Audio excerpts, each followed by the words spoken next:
welcome back to my channel. Nice to have you here. I'm happy that we can connect. And today I brought a very important topic that I think it should be taught in school. And this is how to master your emotions. But before I tap into that, I just wanted to talk about, generally speaking, that in order to be cool in life, in order to enjoy life, and also to attract more money or more of whatever you want, you definitely want to learn how to master two things. And this is, first of all, the mind, how to master your thinking, and how to master emotions. And they are very simple. I'm sure you heard about it, but it's not always easy to do it because they're like two big important areas in our lives. Okay, so today I'm going to talk about the emotional part, but before that, I'm going to share a bit about the mind as well. When it comes to mastering the mind, most of us are screwed up in that area, which means we are usually in a state of constant overthinking. Whenever, no matter what you do, either you read a book or you are somewhere else, very often people are in this overthinking place where there is usually the mind is wandering. Either your mind is in the past, trying to, remember something or resolve something from the past, or the mind is in the future when you are trying to figure out how the future should be. But very often they are not in the present moment. You are not in the present moment enjoying what it is. And this creates confusion. And you can imagine your mind almost being like a muscle. And when you are overusing the muscle is very tired and it's not very useful anymore. So this can mean that your mind is tired, exhausted, and you cannot have this creativity or good ideas anymore because you're constantly thinking, okay? So when I talk about mastering your mind, it means you are able to tap into the place where you are present in the moment and you're not thinking about the future, you're not thinking about the past, but with all your energy, you are in this moment right now and you can figure out what's going on and you can have these new creative ideas.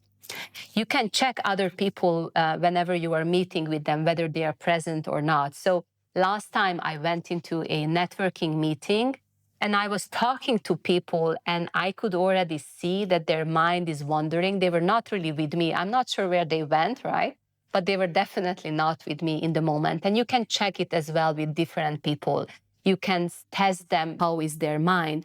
But of course, most importantly, what's important for you is to see how is your mind working and when can you tap into more present moment and not to go into overthinking. So that's one big piece to master your mind.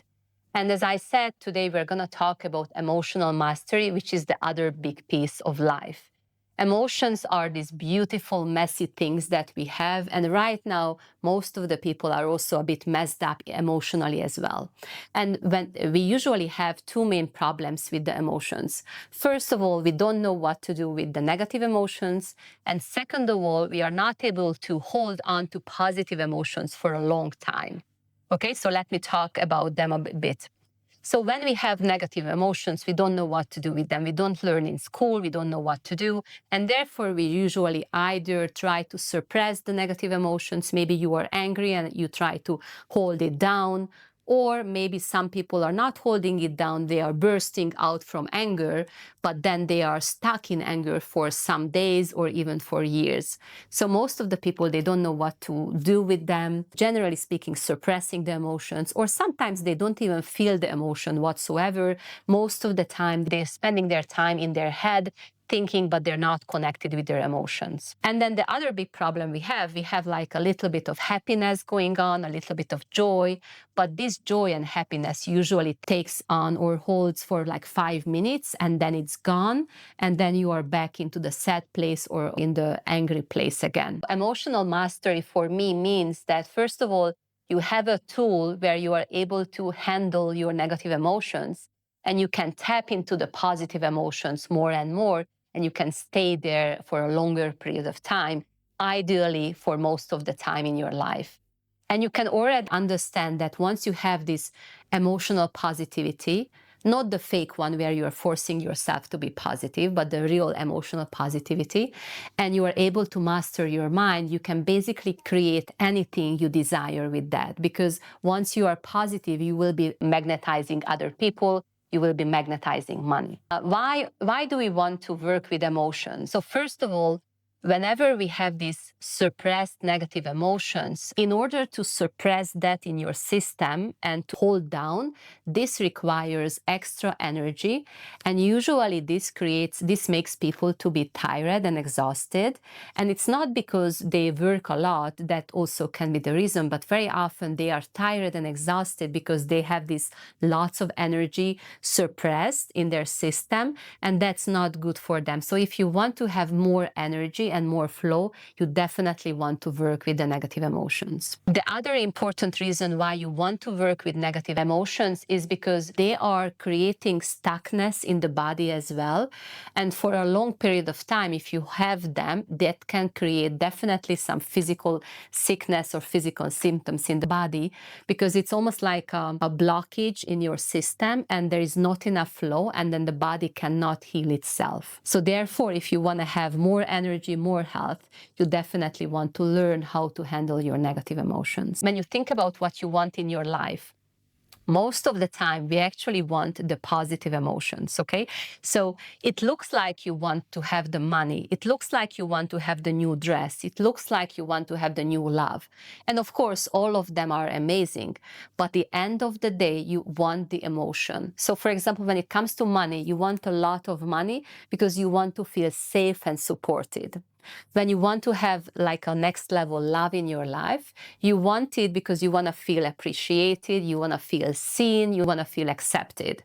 If you want the new dress or the new whatever, you want to again feel contentment, satisfaction, and appreciation. So at the end of the day, everything you desire, it's because of you desire an emotion.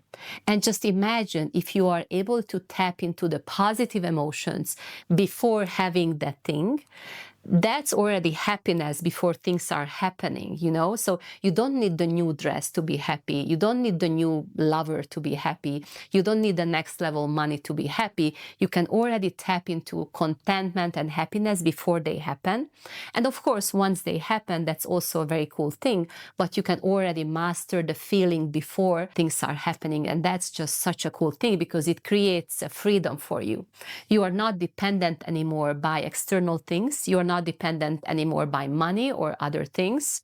You have this emotional freedom and happiness inside of you, and that's what we really desire. And one more thing that it's important to talk about when it comes to emotions, especially the negative emotions we are suppressing, as I mentioned before. And then you can imagine that if you have been suppressing negative emotions maybe for 40 years or 50 years, then you can imagine that there are like certain containers, emotional containers that are filled with these suppressed emotions. So you can imagine you have one container for guilt, another container for anger, and a third container for nervousness.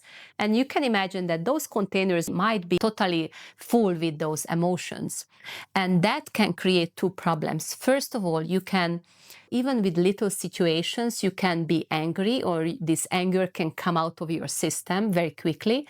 But then also the other problem is that whenever you have these containers filled with suppressed emotions, then you are attracting more of this negativity, and you will be a magnet for crappy things.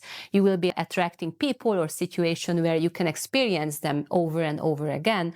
And this is not something you desire or want, right? So the goal is to, first of all, learn something where you can handle the negative emotions and empty those containers. And the more you can empty them, the more you can tap into this natural positive state that we all have, which is all about happiness, love, and flow. So this is it right now. And if you want to learn what is the tool that I recommend to release negative emotions, then please watch the next video.